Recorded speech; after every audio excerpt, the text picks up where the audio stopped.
आदरणीय व्यासपीठ, खरं तर हरिभक्त परायण गणेश महाराज जाधव यांच्या सेवानिवृत्तीच्या निमित्ताने व्यासपीठावर विराजमान माझे गुरुवर्य, माझे मार्गदर्शक, ज्यांनी म्हणजे हाताला धरून पाठीवर अक्षर कसं उमटवायचं ते शिकवलं असे आमचे आर्यस पगारे सर, माझे आवडते शिक्षक.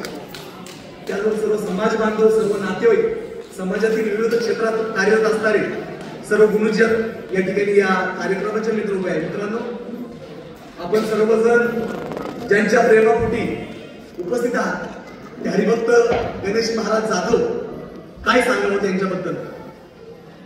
माझा शैक्षणिक काळ मला वाटतं 1993 ला मी इयत्ता 5वीला माध्यमिक शाळेमध्ये ऍडमिशन घेतलं. त्या शाळेमध्ये शिक्षकेतर कर्मचारी म्हणून गणेश महाराज हे त्या ठिकाणी ग्रंथपाल आणि शिक्षकेतर कर्मचारी म्हणून त्यांची सेवा बजावत होते. खरं तर गणेश महाराजांचं माझं नातं होतं, मी त्यांचा भाचा लागतो. तो अतिशय शिस्तीचा माणूस. नातं होतं बाजूला ठेवून मी एक विद्यार्थी म्हणून त्यांच्या समोर घडलो. या घडामोडीमध्ये ज्या पद्धतीनं कैलासवासी प्राचार्य बी डी शिंदे सर असतील, सर्व शिक्षक असतील, बी डी शिंदे सर मला वाटतं गणेश महाराजांचे पण शिक्षक आणि माझे पण शिक्षक.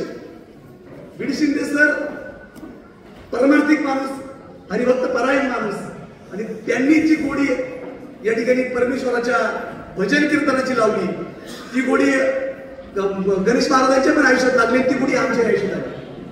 परंतु जीवन जगत असताना कोणकोणती व्यक्तिमत्व, कोणकोणत्या व्यक्तिरेखा आपल्या आयुष्यात येतात आणि आपल्या आयुष्यात आल्यानंतर ते आपल्या मनावर कोरल्या जातात, ते आपल्या बुद्धीत समाविष्ट होतात. असे माझे सर्व शिक्षक आणि त्या शिक्षकाच्या तोलामोलाचं कार्य ज्यांचं आहे ते आमचे गणेश महाराज.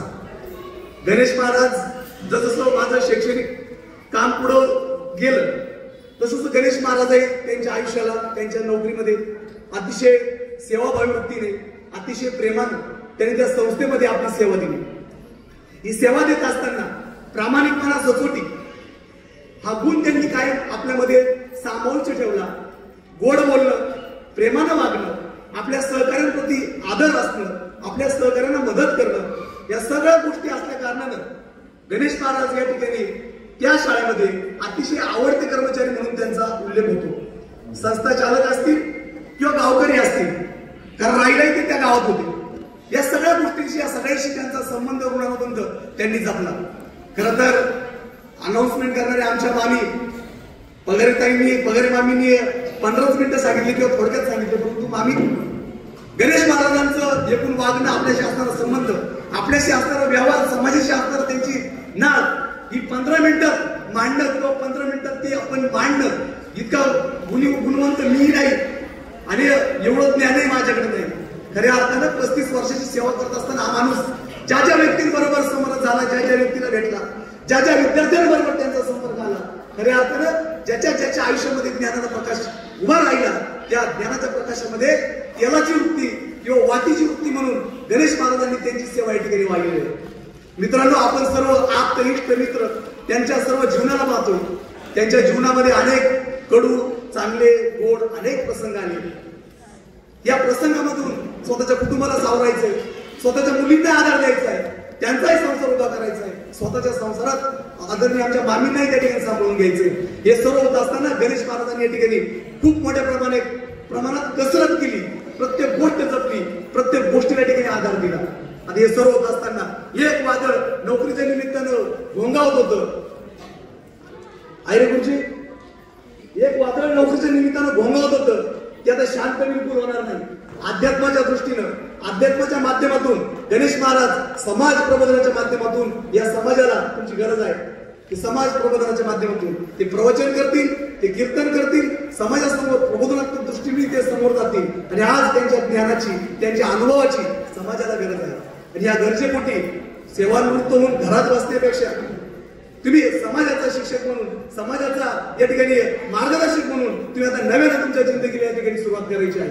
आमच्या मामी आहेत, आमच्या मामीनी संसार उभा केला, आमच्या मामीनी या ठिकाणी गंभीर साथ दिली. संसाराची सर्व ओझी आपण नोकरी करत होता, पण तो कुटुंबाचा सर्व ओझ आमच्या मामीने या ठिकाणी खांद्यावर घेतले. आता ते खांदे या ठिकाणी त्या खांद्याला थोडंसं तेल लावण्याची वेळ आली, त्या खांद्याला थोडासा आराम देण्याची वेळ आली. म्हणून माझी तुम्हाला सर्वांना विनंती आहे की मामीला घेऊन तुम्ही पहिल्यांदा भारताचं दर्शन करा, या ठिकाणी तीर्थक्षेत्र करा, परमेश्वराचं दर्शन करा, निसर्ग पर्यटन करा. आणि या ठिकाणी तो त्यांना जो गेल्या 35 वर्षात तुमच्या सोबतीचा जो थकवा आलाय ना, तो थकवा तुम्ही या निमित्तानं त्यांना थोडं शांत करा. आणि म्हणूनच मला वाटतंय की आपण केलेली सेवा आणि या सेवापूर्तीचा हा दिवस, या दिवशी माझ्या आहिरे कुटुंबाच्या वतीनं, माझ्या बहुजन रयत परिषद महाराष्ट्र प्रदेश त्यांच्या वतीनं, नाशिक जिल्ह्याच्या वतीनं, नाशिक शहराच्या वतीनं, त्याचबरोबर भारतीय जनता पार्टी अनुसूचित जाती मोर्चा नाशिक जिल्ह्याच्या वतीनं, शहराच्या वतीनं मी आपल्याला या सेवापूर्तीच्या या ठिकाणी शुभेच्छा देतो. यानंतर मात्र एक नव्या उमेदीचे हरिभक्त परायण गणेश महाराज जाधव आपल्या समोर राहतील आणि खऱ्या अर्थानं त्यांची जिद्द, त्यांचं मन, त्यांची इच्छाशक्ती अतिशय प्रबळ आहे. समाजासाठी आपली गरज आहे आणि म्हणून नव्या उमेदीनं, नव्या विचारानं आपण परत एकदा या समाजाच्या संसारामध्ये रममान व्हावं, तर आपली सेवा द्यावी अशी या ठिकाणी मी इच्छा व्यक्त करतो. प्रभू विठ्ठल परमात्म्याच्या चरणी प्रार्थना करेल, आपल्याला उदंड आयुष्य मिळो. आपण ज्याच्या ज्याच्या संपर्कात जाल, ज्याला ज्याला आपला स्पर्श होईल, आपल्या ज्ञानाचा स्पर्श होईल, आपल्या अनुभवाचा स्पर्श होईल, त्या सगळ्यांना या ठिकाणी परत एकदा नव्यानं आपण ज्ञानानं उचलून काढाल अशी अपेक्षा ठेवतो आणि आपल्या सर्वांची रजा घेतो. जय हिंद, जय महाराष्ट्र, जय लवजी.